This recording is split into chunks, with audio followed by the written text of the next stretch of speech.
Hi, and welcome back to Taste Pan for Chilliners. Today, episode 127. Hey, the program where you don't have to be afraid to be a nerd. Okay, so hey, let all your geekiness hang out as we explore some more hot sauces today. Yeah, and I have another one here returning to the farmhouse theme and returning to Apple Grove Farms, guys. We're going to be looking at Mexican hot sauce, the habanero version of that sauce. Hey, last season, Jay and I sat down on the jalapeno show, looked at Mexican jalapeno sauce from these guys. So hey, decided to try their hotter cousin, brother, sister, however you want to look at it. I'm sure Apple Grove Farms will not mind us reviewing the hotter sauce. So hey, here it says made in Mexico, and if you caught last season, you caught the joke on that one, guys. It says made south of the border, Canadian border that is. The sauce actually out of Mexico, New York. Yes, there is a town in New York called Mexico. In Mexico, New York, we find Apple Grove Farms, and hey, they're the ones bringing us this hotter pepper flavor today. So alright, there's a little writing here, so I'll go through that quickly. It says Mexican hot sauce will add that extra zesty flavor to chicken, steak, seafood, burgers, and any of your favorite dishes. Okay, our hot sauces are created for the hot sauce lover who wants flavor as well as heat. Hey, we look for that here. We love the heat, but also, hey guys, flavor, important part of any sauce. So yeah, we're hoping that Mexican habanero pepper sauce, hey, will live up to that. Again, has the same label there as the jalapeno stuff had. Little Mexican character going on there. Alright, hey, let's look at the ingredients of this guy here. Tomatoes, vinegar, lemon juice, sugar, spices, habaneros. Again, just like on the jalapeno, it says sugar. I don't know if they added more sugar to that or if that's a misprint. I don't know. If there's sugar in it, maybe it's going to be really sweet and not so hot. But anyway, guys, salt, modified starch, garlic, onion, mustard powder, turmeric, and spices. Again, ingredients list sounds similar to the jalapeno stuff, except again we have habaneros happening here. Alright, again, made in the USA, even though it's Mexican hot sauce, little to do with Mexico. Hey, you can catch a lot of Mexican sauces here, right from Mexico, right here on the panel. Guys, this just isn't one of them today. Alright, so they're calling themselves the Mexico Hot Sauce Company, but again, that is Apple Grove Farms. And if you want to check out their array of sauces, I believe in addition to the jalapeno and this habanero one, I believe they have a chipotle sauce as well. Go to www.applegrovefarm, singular, okay, .com, and hey, get yourself some Mexican hot sauce here. Again, we have this really nice burgundy neck wrap here with grapes like a wine label. So hey, adds a little class to the sauce. So hopefully we'll be able to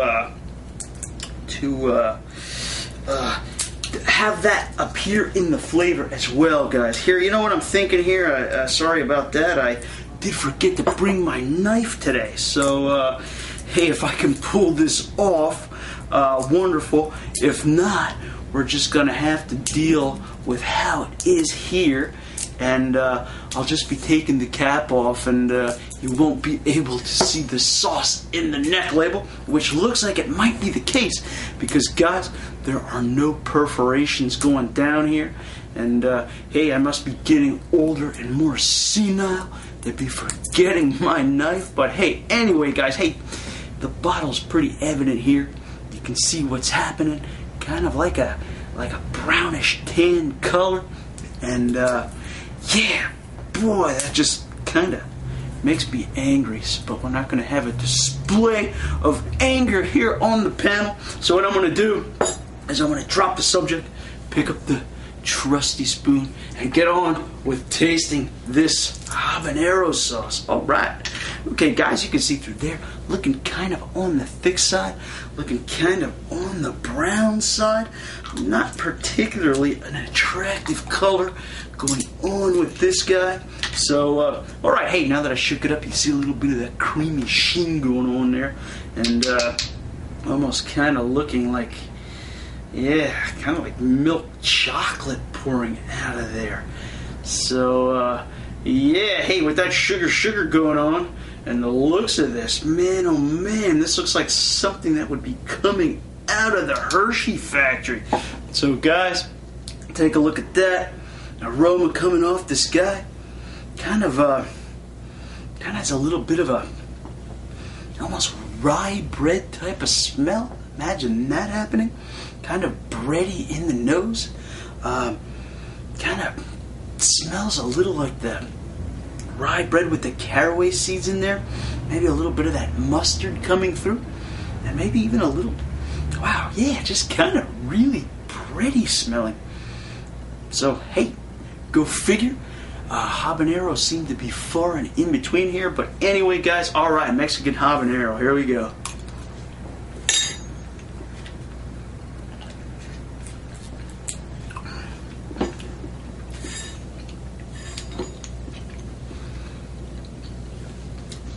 All right. Hey, actually, pretty good flavors going on with this one. I initially put it in my mouth, kind of has a, again, you saw the pour there, a little bit of a creamy body going on there, has a really smooth, velvety texture in the mouth. Up front, kind of, yeah, the sugary type sweetness going on there, kind of has a, yeah, kind of has that weird kind of a rye thing going on as well in the flavor, but balanced really nicely with those sweet notes. And you know what? I'm going to tell you guys, really nice heat going on too. That's building up. I know it's kind of hard to see in there because of the thickness and the kind of the density of this. And this guy here, a little bit on the thick side, but not too bad. Just has a really translucent look there. Seeds are actually happening in there. Crunching down on a few of those. Getting a really good tongue burn happening right now. Kind of from the back of the tongue coming forward. A really good growing heat. Good warmth going down into the chest, into the stomach area. So kind of a real sweet meat heat deal going on with this guy. Like pretty good balance at that. Back of the roof of the mouth, not quite in the throat area, but centered towards the back of my mouth area. Heat starting to build up towards the center. Still not losing track of those almost, I'm not going to quite say candyish sweetness, but certainly a really nice sweet note, which is not disappearing. That hanging in there, as well as the heat going on. I remember with the jalapeno version of this, the mustard really came to the foreground. Kind of really provided a really mustard-like backdrop, almost like a jalapeno mustard. Peppers there didn't quite cut through the mustard. This one here's, well, a little bit of those mustardy flavors are going on. It seems like the peppers are kind of cutting through that, kind of almost getting a little bit of that that bitter habanero kind of astringency settling over the mouth, which I equate with habaneros. Kind of part of the flavor profile of that pepper. That is going on right now as well. And the mustard here, kind of, again, while those flavors are kind of hanging in the background, serving way more as a textural element to this particular sauce. If I was to recommend either the jalapeno or the habanero, I would recommend this guy. Again, perhaps not the most attractive of sauces happening with this, but hey, not so bad, because the chocolatey color of the sauce and kind of that creamy pour reminding you a little bit of kind of like a chocolate mix that you put into milk, kind of has that going, kind of prepares you for that sweet hit that you get there.